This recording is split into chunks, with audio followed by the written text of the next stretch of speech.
Summer is coming to an end in Antarctica. The crew of the academic Fyodorov is waiting for the Молодежная research station to pack up for winter. Everything has to be done quickly.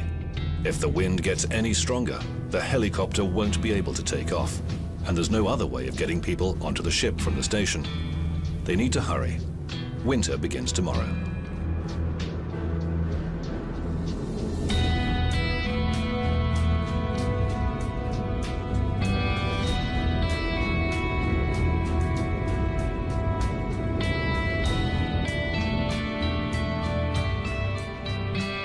Молодежная used to be the Soviet Union's biggest Antarctic research station. Now it only works during the summer. In the southern hemisphere, summer starts in December and ends in March. It's now April, so seasonal operations are over.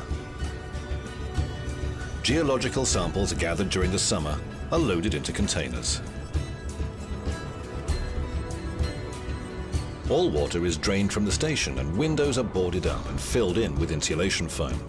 If the snow is given even the slightest chance to sneak in, it will be impossible to dig it out.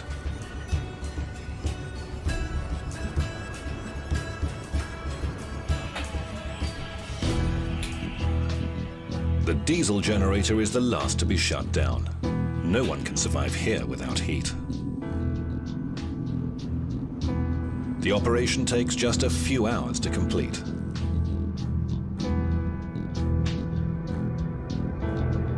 Now the station is ready for winter. The helicopter will fly people to the academic Fyodorov.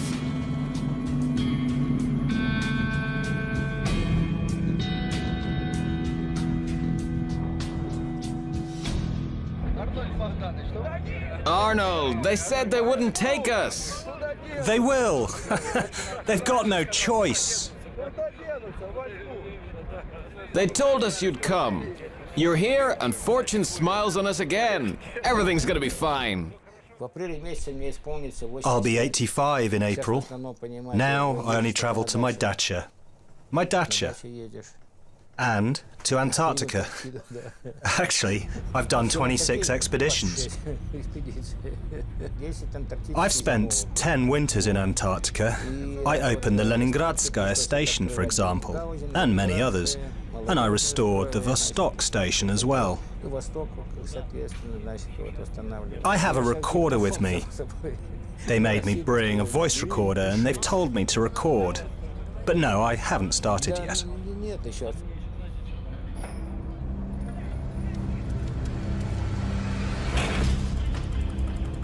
The academic Fyodorov's horn signals the start of winter.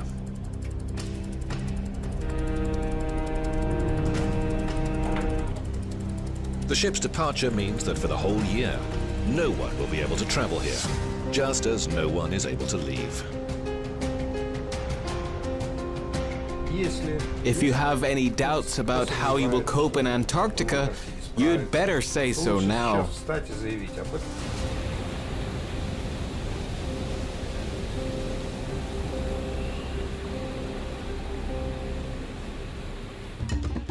Russia's expeditions to Antarctica set off from Cape Town, South Africa. While the ship stays in port for a few days, the team members enjoy some time off. Many of them want to take a tour to the Cape of Good Hope. Unfortunately, there's not enough space on the bus, so the polar explorers decide to draw lots to determine who gets to go. In the Soviet era, to get to Antarctica, it wasn't enough to just be lucky. You needed relevant experience with drift ice in the Arctic as well as recommendations. There was no other way to reach the southernmost continent. Today, it's enough to send your resume to the Arctic and Antarctic Research Institute, along with a clean bill of health.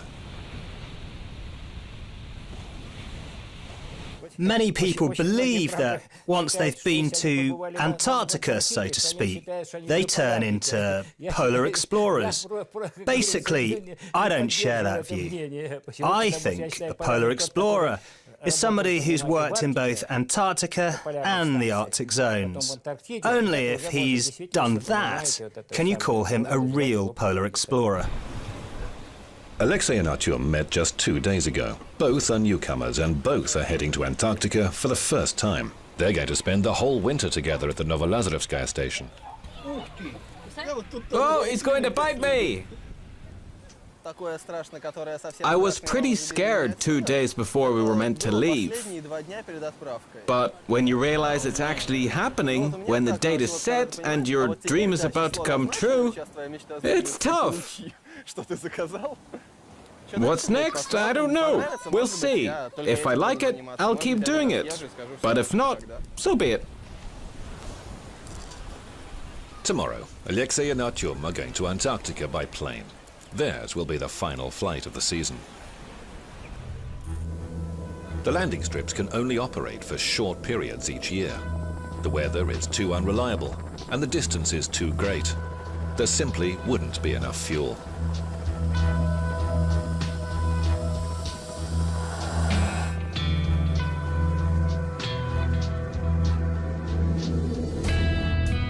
Polar explorers mostly get to Antarctica by ship, just as the early pioneers did. It takes the academic Fyodorov a month and a half to get from St. Petersburg in the northern hemisphere to the southernmost point on Earth, almost crossing the whole planet. Back in 1964, after our Arctic trip, we went to Antarctica. That was the first time I felt so acutely just how far away Antarctica is.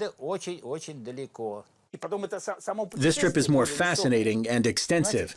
It takes at least 6 months to get there. The Arctic region is like a relaxing walk. It only takes about a month.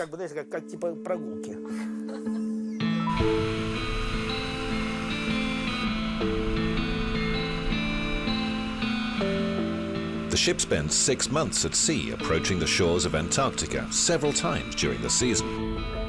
Now the crew is going through the final and most unpredictable stage.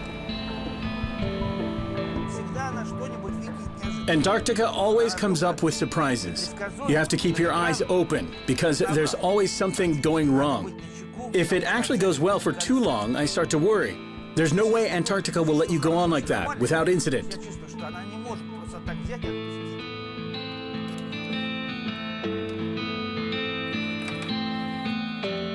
Detailed navigational and operational plans are in place, but autumn has arrived, and no one can ever know just what to expect from Antarctica.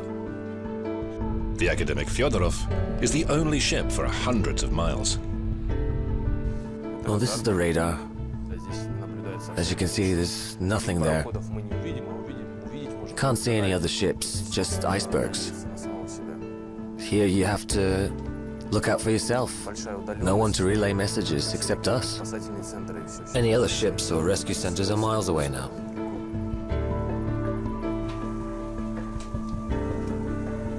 Calling all Antarctica stations. This is Academic Fyodorov. Radio check. Please respond. Vostok, Progress, Mirny, Novolazarevskaya, please respond. Novolazarevskaya, reading you level 4. There are 5 year-round Russian research stations in Antarctica. This time the Fyodorov will visit 2 of them, Progress and Novolazarevskaya. The ship must supply them with everything they might need. We work as a tanker, a cargo vessel, a passenger ship, and an aircraft carrier. A whole year of food for the 2 stations is being delivered. Here we have diced carrot, cabbage, different types of broccoli, and this is meat from Uruguay. And these are frozen pancakes. It assumes that each polar explorer will eat around 8 kilos of meat in a month and around 4 eggs a week. They have their own way to keep the eggs fresh. To stop the yolks going off, you have to turn them every 2 weeks. They may get a little dry at the stations because of the low humidity, but they will never go bad. Bags containing polar clothing are stored in the freezer. When the ship left St. Petersburg 4 months ago, the weather was rainy and damp most of the time. If the bags were to get wet while being loaded, they may rot in a warm hold. To keep them in optimum condition, the clothes are kept on ice until they're needed. Nikolai, get out of there, you'll freeze! The standard winter outfit consists of 4 pairs of shoes, thermal underwear, a fleece scarf, and a wind cheater. Oh, this one is for winter. The other one is a mid-season coat. And this one's for special occasions. The coats are much better this time. Look, they also have a vest. Wait, turn around. But did they listen to what we said? No, they didn't. We wanted the straps to be crossed, otherwise they slip off your back. We write the same comments every single year, but it's not so often that they put things right.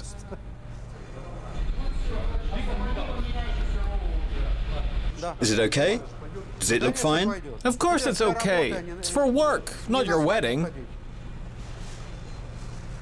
Of course it's a little loose. It's almost twice the size of you.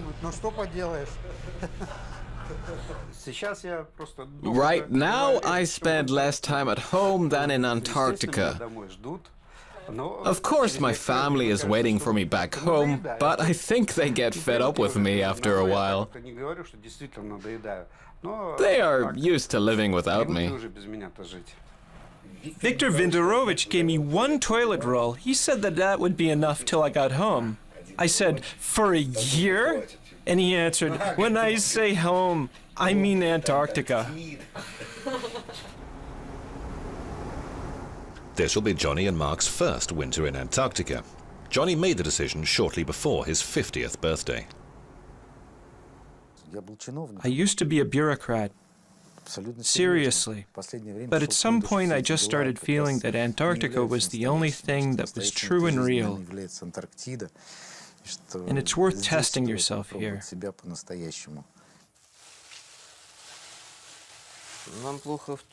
For us, the problem is that those people have already been working there for 3 months. Well, you know, how many of us? There's 6 of us. We are joining a foreign collective. In the army, we would be the rookies.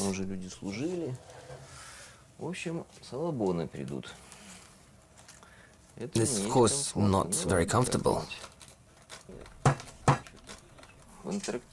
But the people with experience have already got used to it. Newcomers had this odd mix of romanticism and pragmatism. I wanted to change my life. For 20 years, I never moved from my place. Usually, you get fed up with it after a while. As for pragmatism, in our town, it's a considerable sum they've offered me. My wife just giggled for the first 6 months before she realized it was real. My wife's a very quiet person. But for a family life, that's good. Wife. I wondered if they had billiards there. Attention all hands, the open deck is now out of bounds during the storm.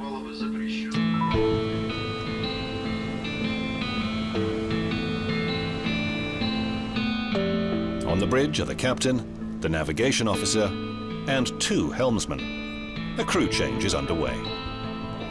Thank you, everyone. Have a good shift.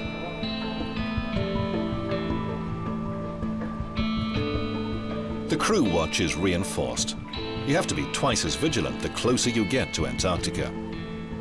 For navigation purposes, the region is still underexplored, and icebergs can drift for very long distances.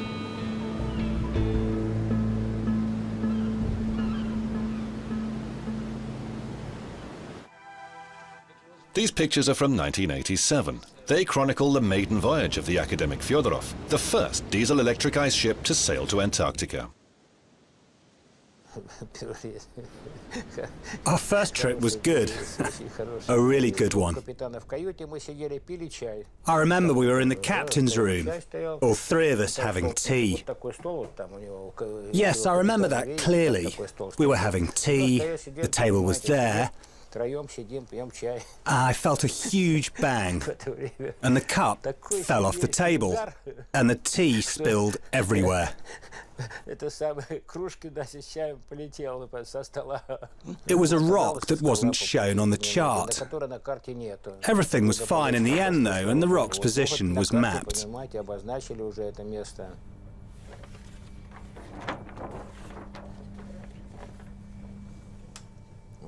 Here it is. 4.5 meters. The 1987 obstacle. 12 o'clock. Crew changeover in the engine room. In all, 22 people are involved in here. The crew's quite big, but such a unique voyage demands it. They have only themselves to count on when things go wrong. During the turbulent 90s, we would leave for Antarctica in March or even April. So we would arrive in the middle of the Antarctic winter. Sailing in winter is indeed an adventure. I'm still amazed that we managed to break through it all. Our red-bellied beauty is a wonderful ship.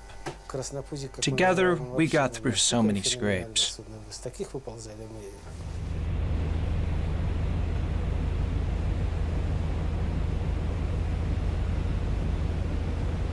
The ship literally went through a trial of fire and ice.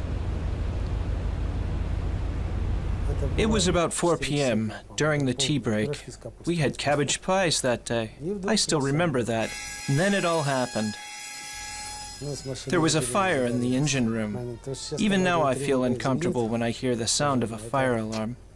I changed the settings on all our clocks back home because I can't stand the noise of an alarm. All in all, the ship went through thick and thin. It's the best ship in the whole Antarctic. It's impossible for it not to fulfill its task. That's never happened.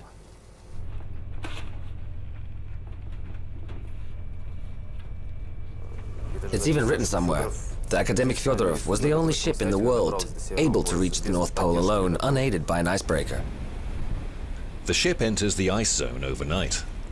Just 24 hours ago, they saw only occasional icebergs. For Johnny and Mark, the final countdown has begun. It's not far now to the Progress Station, and that's where they'll spend the winter. Sometimes the Progress Station surprises us too. Once we had an incident there. We were unloading fuel when the ice belt started cracking right before our eyes, so we had to detach the hose and even cut it a little. There were icebergs there, it was really extreme, but things like this happen.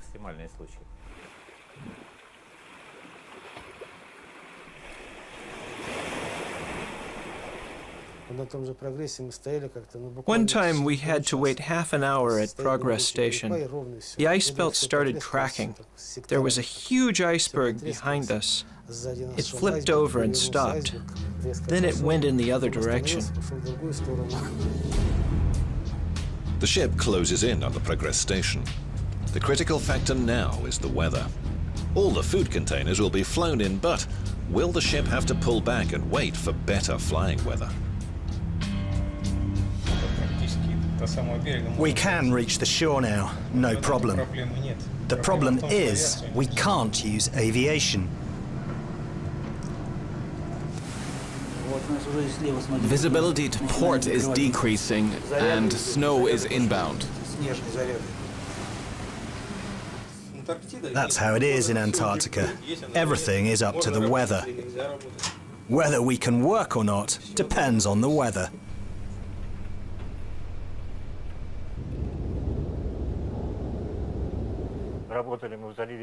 It turned out that the Progress Station frontal activity was at its peak. For 10 days, there was intense and heavy snowfall. Visibility was practically nothing, and the flight ceiling was 0. So we had to wait 10 days until it finally stopped snowing.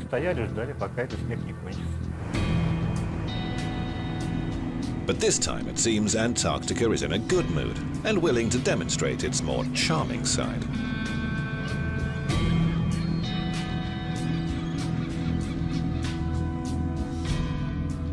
I can see mountains. After a lengthy trip, the long-awaited Antarctic shoreline appears. This land can only be reached during very short windows of time each year. Modern transport is of little help. The only reliable means of getting here is by sea. Checking the line, approaching, coming soon. Oh, thank God.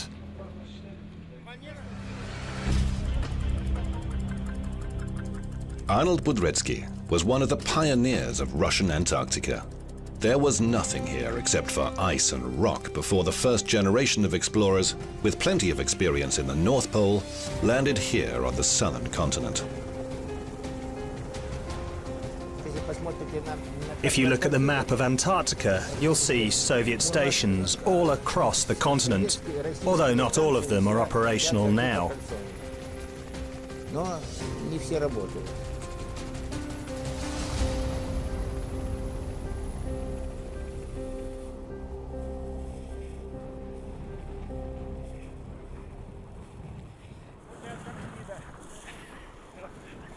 This is Antarctica.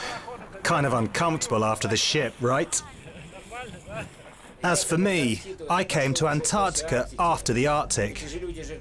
These people have never worked in the Arctic zone. There is a big difference. An isolated crew is a very serious thing. You never know how it will turn out with the newcomers. Hello, everybody. The most important event in the life of a station is staff rotation. 25 people will be spending this winter at the Progress station. So, who's who? Suganov. Oh, Johnny. You've made it. Kirill, doctor. Okay, doctors. So are you guys in the know? You know your places? Take the doctors.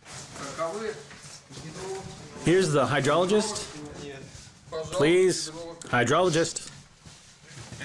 Hello, Mr. Akhmadulin. Hello! Hello there. So, who knows our places? I do. Oh, long time no see, Vadim. Find him a place. I'm Johnny. Pleased to meet you. The doctor, right? Dmitri. Are you settling in? Hand over between the helicopter flights. It's just like on horseback. I'm very careful when I have passengers. I mean, I drive crazy, but with passengers, always careful. Arnold has come to check up on the Progress station after its reconstruction. It has recently been declared the capital of the Russian expedition.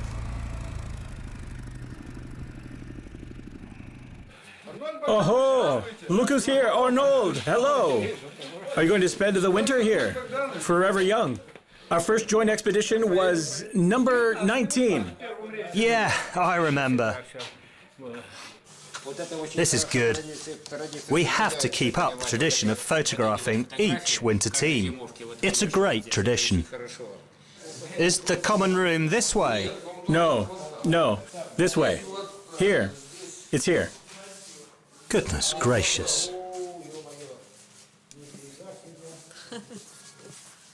Oh, now you're talking. And do a lot of people work out here? Yes. Oh, that's great. Looks fantastic.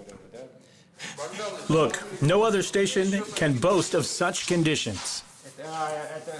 Ironing board, washing machine, and hot water. All the time? Of course. Look who it is! Arnold! Check this out. Here we keep the eggs, and there's no need to turn them. I see, I see. We put 5 to 6 boxes there and take them out at the end of the winter. Are you happy? Compared to other stations, it's like paradise here. Paradise in Antarctica. Hello! Yeah, you're lucky here. It's like in a fairy tale. It really is. So, Johnny, have you settled in? Not yet. I'm waiting for my partner. He's probably busy with science right now. Science? Getting food, you mean? I don't know.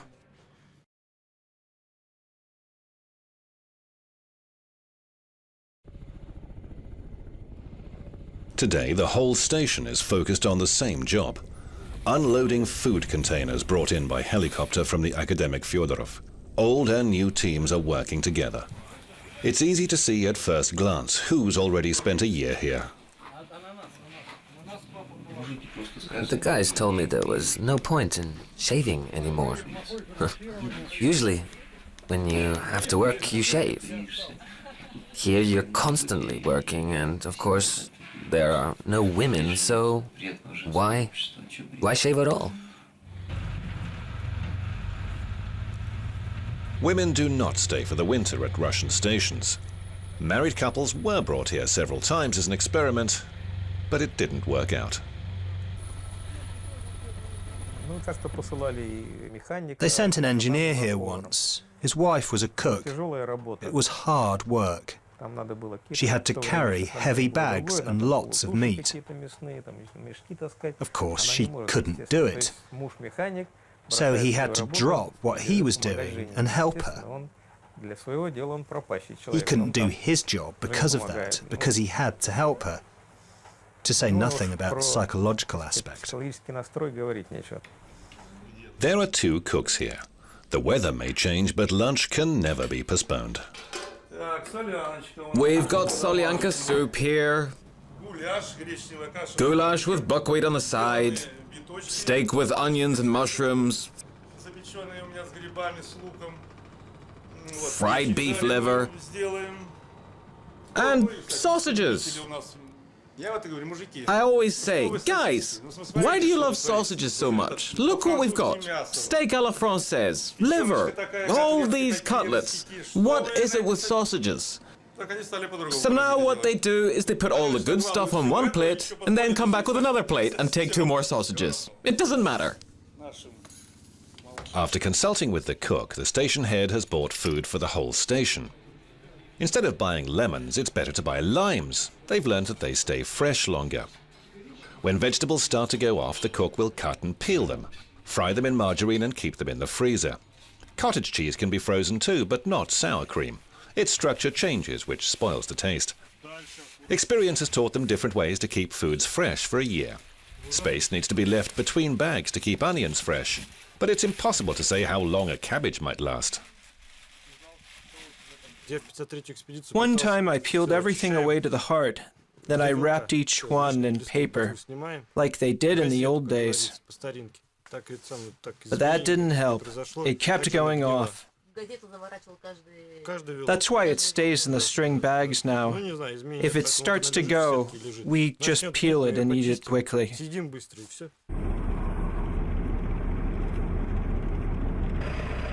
Water for the station is drawn from glacial lakes.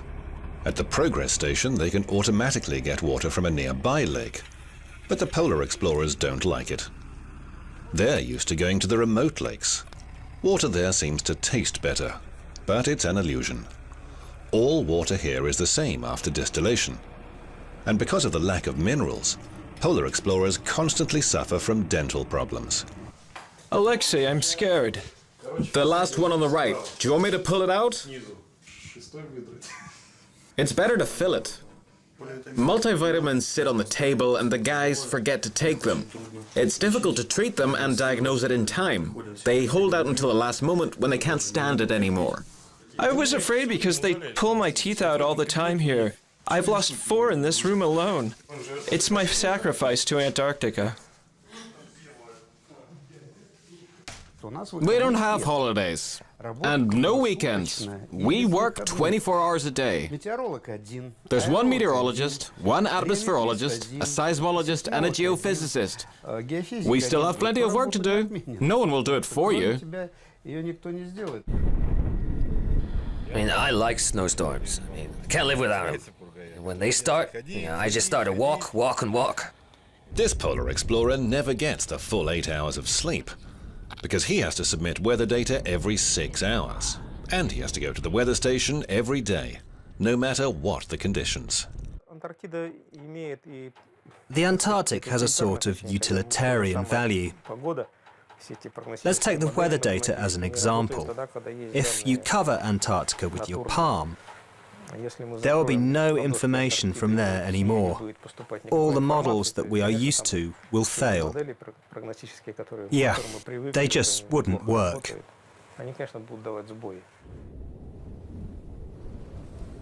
Just a few days remain for the summer team to hand over to their winter colleagues. Former bureaucrat Johnny Sukhanov spent a year studying magnetology. He really wanted to come to the Antarctic. Every station has its own magnetic room. There are no metallic objects in such rooms. The air temperature is kept stable at approximately 25 degrees Celsius. A computer constantly records changes, and time has to be accurate to the nanosecond. Clocks must be adjusted in a very special way. For 3 days, we can only take notes. There's no time to make changes. Alexei Simonov dreamed about Antarctica for several years. For example, if we take a compass in Russia, it will show us north that way. But if you take it here, it will show north that way, even though it's that way. If we follow the compass as we used to do it in Russia, we won't end up in India as expected, but in Chile, South America. As a student, he proposed his own geological theory. It was important to him to go to Antarctica to collect the data he needed. I didn't find anything new for it, though. But here there are no influences, like TV or anything like that. You have to sit and think. Simply sitting and thinking. The station's ionospherist keeps his instruments in a corner of the same room. His job is to monitor high-altitude conditions. All the data he collects has to be sent to an institute in St. Petersburg, and the equipment needs regular adjustment. In fact, every polar job has its own specifics.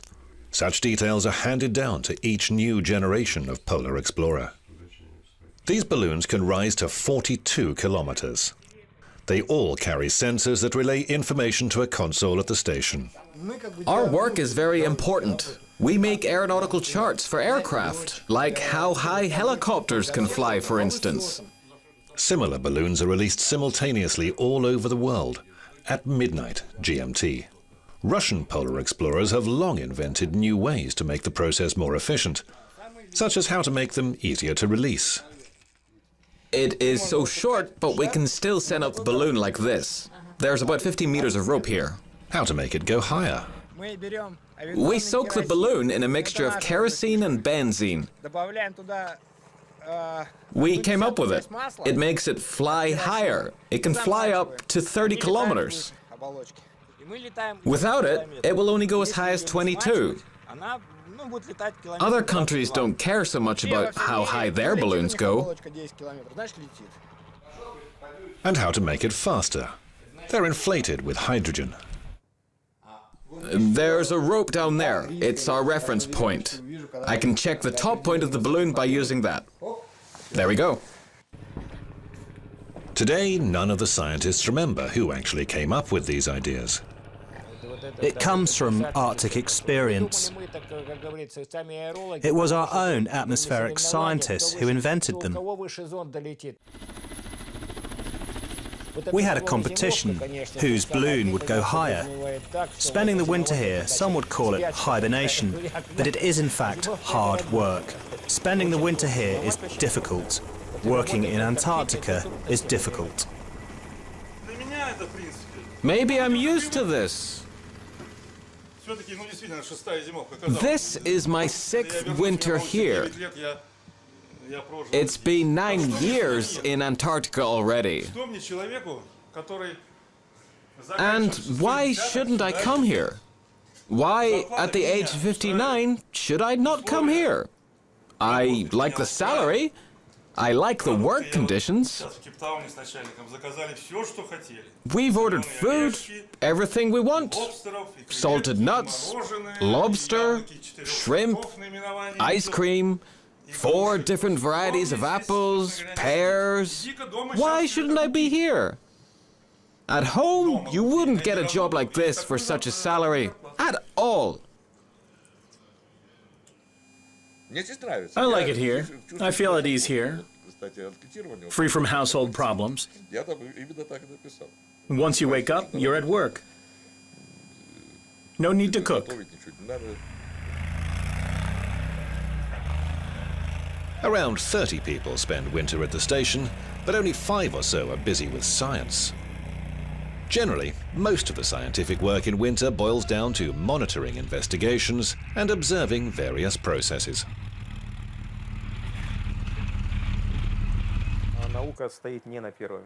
To be honest, science doesn't play the main role here.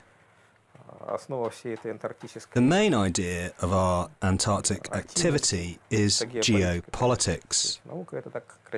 Science is just for show.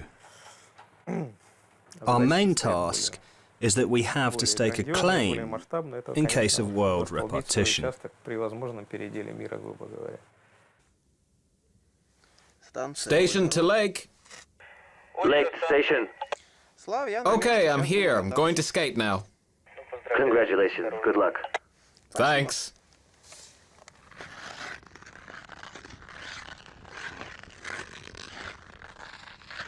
More than 2,000 kilometers from Progress is Novolazarevskaya. Artyom and Alexei arrived here by plane from Cape Town a month ago.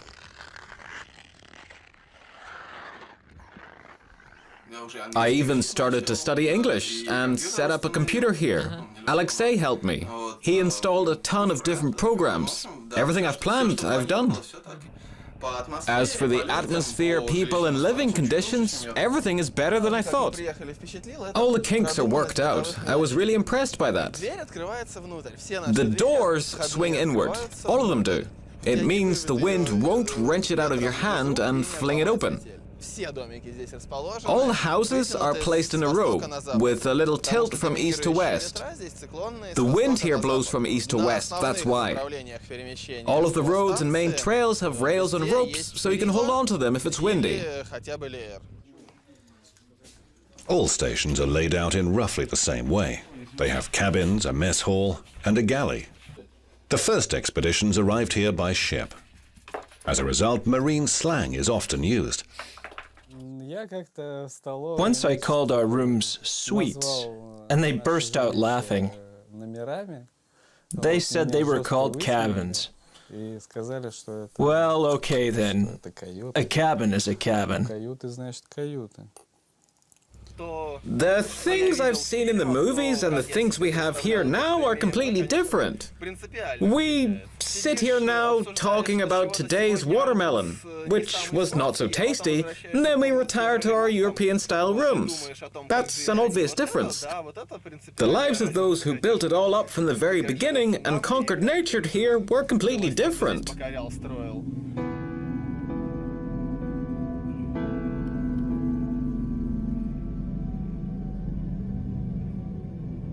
All the while the academic Fyodorov remains moored, winter has not begun.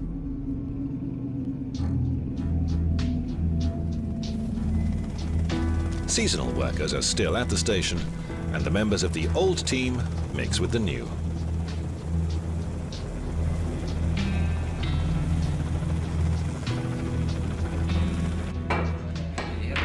Billiards. Shame on me. I'm gutted. I mean, the guys have been practicing all year. That's why they destroyed me. They will get even with you for the cue. I didn't take it out. I'm still in my right mind. It's hard to grasp what's happening, who's coming, who's going. Soon they'll leave. You'll leave too. And we'll get to know each other. There's no need to hurry now. It's time to clear things up and answer the main question. Who am I? What changes await us? They'll probably happen. Antarctica teaches, heals, and breaks you, but it trains you as well. I'm much more modest now. They ask me all the time, why do you go there, you idiot? You saw it once, okay, twice. There's nothing special about it. But no, as soon as you come here, they tell you, look at the iceberg. See how it's changed since last time.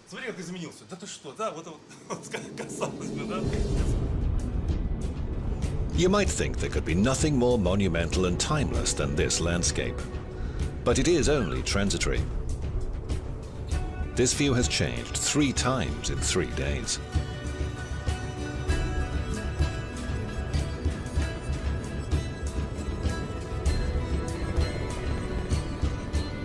Their last moments of progress. The final helicopter is about to take off and then fly a farewell circle around the station.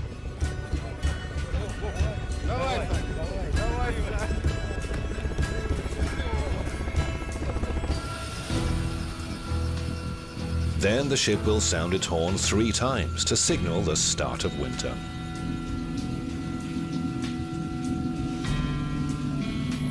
For the entire year, no one will be able to arrive, just as no one is able to leave.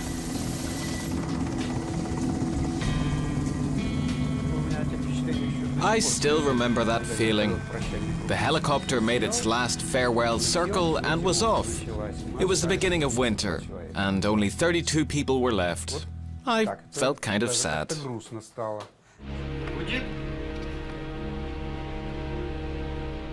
That's the 3rd goodbye horn.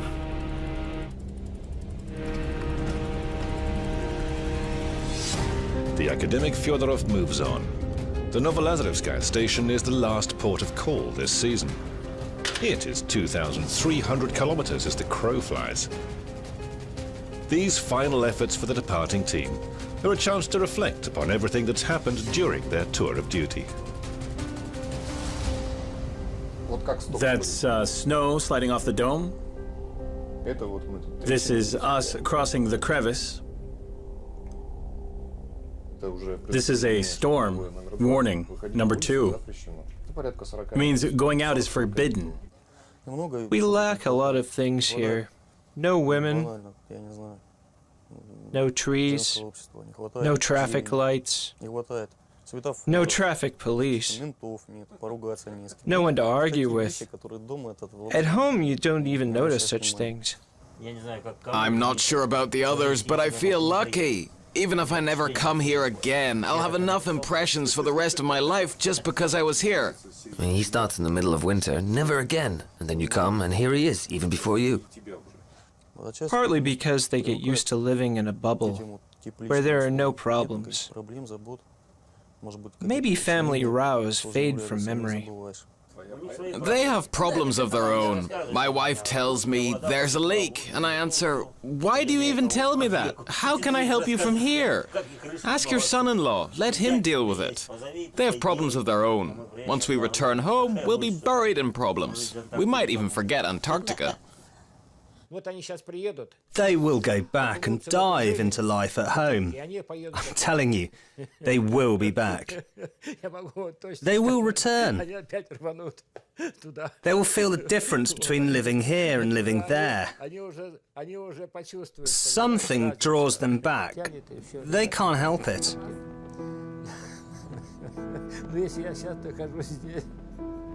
What do you think? If I'm here? My wife was barely aware of my expeditions in the last few years. We lived happily. It's a pity she died early. I was in Antarctica. I was not with her. I headed the expedition. It's a huge responsibility. How could I leave it? So much had to be done. It was so different back then. We would go to New Zealand and Australia. So I said, the children would do everything necessary. They would honor her memory. And I brought a rock from Antarctica that became her headstone.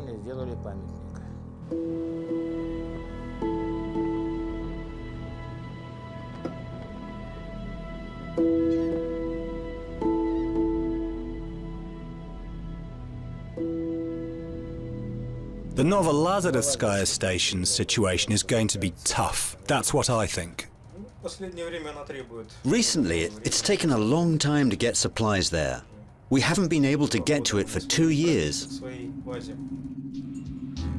The solid sheets that form the inshore ice belt are known as fast ice. They can be up to 2 or 3 meters thick in places. To break through, the Fyodorov has to reverse and then ram it hard, using the full weight of its steel hull. A few years ago, that happened here. There were about 4 solid miles of fast ice all the way to the shore. We were breaking it down for 5 days. I'm hoping for some help from Mother Nature. A massive cyclone is due to come through. That will generate waves big enough to break the ice. We can't cut through so much fast ice by ourselves. It's 3 years old now, and last year we couldn't get through when it was just 2. It was more than 3 meters deep then, with about a meter of snow on top of that. They had no choice but to unload the cargo onto the ice, where the Indian Arctic mission usually moors. It's a long way from the Russian station. There was about a year's supply of fuel, and at that moment, Antarctica bared her teeth again. A huge chunk of fast ice broke off, and almost the whole year's fuel supply for a station was lost to the ocean. Only 4 out of 10 fuel tanks were left. They had to conserve fuel for the whole winter after that. Now Antarctica has yet another surprise up its sleeve. The shore ice that tested and tried the ship's endurance as well as the crew's patience for 2 full years has gone by itself. 40 meters to the barrier. The Fyodorov heads straight for the barrier. The Novolazarevskaya station's fuel storage is just a few meters above the shore. The location was chosen as it's the most convenient place to unload. 25 meters to the barrier. All crew members, including the scientists, have a part to play in the mooring procedure. 2 meters to the barrier.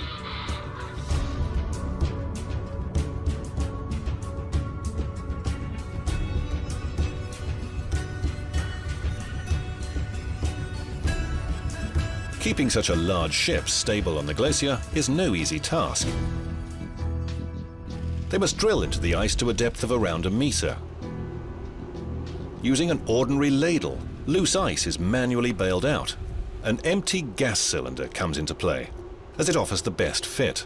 Timber dries out and breaks too quickly. Novolazarevskaya is a long way, about 100 kilometers from the shore.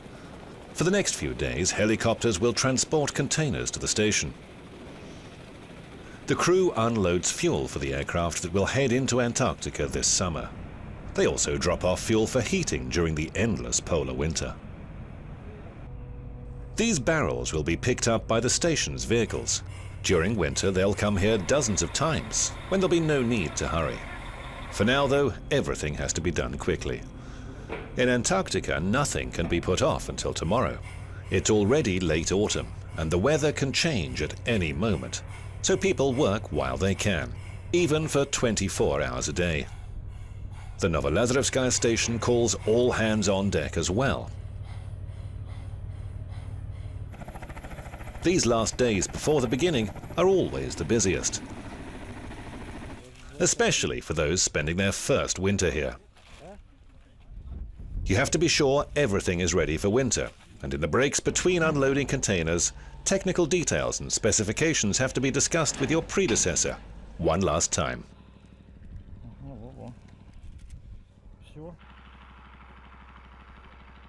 You have to change the filters here, because of the bright moon. So be easy, take your time. Things have to be arranged in a proper way. We have a new group of specialists here now. All of them are young. How are they going to get along with each other? I don't know. During expedition number 53, those guys didn't get on well.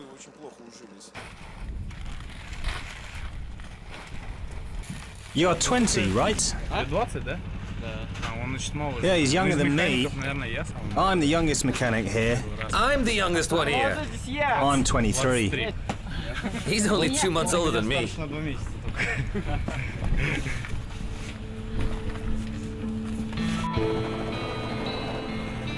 Only one container remains.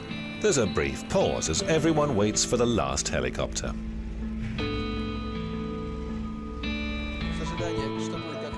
There's this feeling that something will go wrong and there's nothing you can do about it. You'll just have to live with it the whole year, no matter what it is. Everything seems okay now, but you worry it will go wrong. That's what I felt, but gradually it disappeared.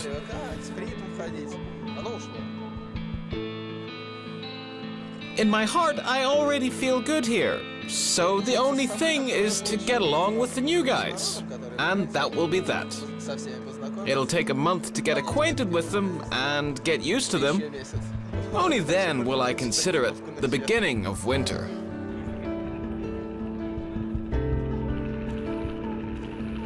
Tomorrow, the old team will finally leave, and the academic Fyodorov will steer north, towards home. Tomorrow, winter begins for all of Russian Antarctica.